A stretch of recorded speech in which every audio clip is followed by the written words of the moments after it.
और इस बीच बड़ी खबर रात दिल्ली से सदन में गृह मंत्री की गैर मौजूदगी पर इकरा हसन का बड़ा बयान आया सामने। ये बड़ी खबर जहां गृह मंत्री की सदन में मौजूदगी को लेकर विपक्ष ने सवाल उठाए, चर्चा के लिए तैयार थे तो सदन में क्यों नहीं आए। इकरा हसन ने कहा, नीट आंदोलन के दौरान कथित बर्बरता पर जवाब क्यों नहीं दिए। चंदा चोरी के मुद्दे पर भी विपक्ष ने सरकार को घेरा। बड़ी खबर आप तक साझा करें जहां गृह मंत्री के सदन में नहीं आने पर सपा सांसद इकरा हसन ने सवाल उठाए, बाहर से बयान नहीं, सदन में आकर रखे क्यों नहीं रखे अपना पक्ष। सदन में गृह मंत्री की गैर मौजूदगी को लेकर सपा सांसद इकरा हसन ने बीजेपी सरकार पर जोरदार हमला बोला। सपा सांसद इकरा हसन ने गृह मंत्री के सदन में नहीं आने पर सवाल उठाते हुए कहा कि अगर सरकार चर्चा के लिए तैयार थी तो गृह मंत्री को सदन में आकर विपक्ष की बात सुननी चाहिए और अपना पक्ष रखना चाहिए।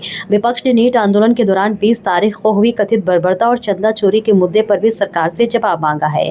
सपा सांसद इकरा हसन ने आरोप लगाया कि कई दिनों से लगातार इन मुद्दों पर चर्चा की मांग की जा रही है, लेकिन गृह मंत्री सदन में मौजूद नहीं थे। उन्होंने कहा कि अगर गृह मंत्री सदन में आते तो पूरा विपक्ष उनकी बात सुनने के लिए तैयार था।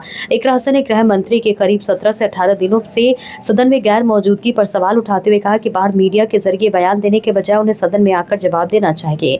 उन्होंने इस जनता को गुमराह करने की रणनीति बताते हुए कहा कि देश की जनता अब गुमराह होने वाली नहीं है।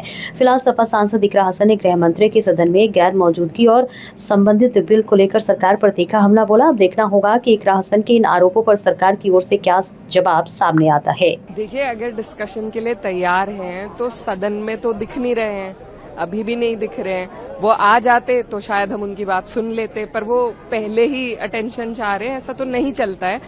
इतने दिनों से लगातार विपक्ष की मांग है। दो हमारे मेन मुद्दे हैं। पहले नीट का जो आंदोलन हुआ 20 तारीख को, जिस तरीके से बर्बरता हुई, उस पर अब तक कोई जवाब नहीं आया है। उसके बाद चंदा चोरी का एक मुद्दा है, लेकिन वो आए तो पहले बाहर से बाहर ही आप लोगों के माध्यम से सवाल पूछवा रहे हैं और कहलवा रहे हैं, लेकिन अंदर तो प्रकट नहीं हो पा रहे हैं। तो वो आ जाएं अगर सदन में, तो मुझे उम्मीद है कि पूरा विपक्ष उनको देखकर उनकी बात सुनने के लिए तैयार भी होगा।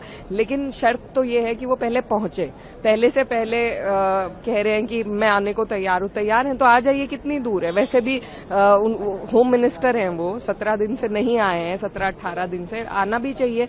तो ये सिर्फ गुमराह करने की एक टैक्टिक है। हम सबको उलझाया जा रहा है, पागल बनाया जा रहा है देश की जनता, लेकिन अब पागल नहीं बनेगी। अब आखिरी दिन आज वो कह रहे हैं कि 3 बजे से वो आने को तैयार है, लेकिन फिर भी नहीं आए हैं। दूसरे ही मंत्रियों के द्वारा कहलाया जा रहा है, तो उनकी कौन सी बात पे यकीन किया जाए। स्पीकर को लेटर भी लिख दिया है उन्होंने तो।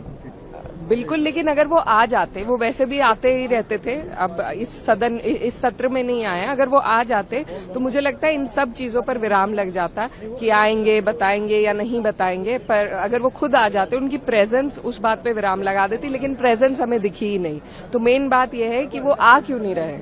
एफसीआर बिल जो है वो जीपीसी को भेज दिया गया। देखिए, हमारा देश संविधान से चलता है और संविधान हमारा सेक्युलर है, और जितने भी माइनॉरिटीज हैं देश के, उन सबको अधिकार है अपने अपने मजहब को आगे बढ़ाने का, चलाने का। और ये पुराने वक्त से चलता आ रहा है। अब सिर्फ और सिर्फ हर चीज को सेंट्रलाइज करने की कोशिश की जा रही है कि जिन संस्थाओं को सरकार चाहेगी सिर्फ वो ही पैसे ले पाएंगे, सिर्फ वो ही काम कर पाएंगे। जिन संस्थाओं को सरकार नहीं चाहेगी तो वो संस्था उनका लाइसेंस इनवैलिड कर दिया जाएगा। तो इस तरीके से, इस तरह की मनमानी से कोई देश नहीं चल सकता, और इसीलिए हम सबकी मांग है कि ये बिल वापस लिया जाए। लेकिन ये जेपीसी में भेजा गया है, तो वहां पर इस पर बेहतर डिस्कशन होगा, और मुझे उम्मीद है कि जितने भी विवादित मुद्दे, पॉइंट्स होंगे उसमें, उन पर गहनता से ध्यान दिया जाएगा।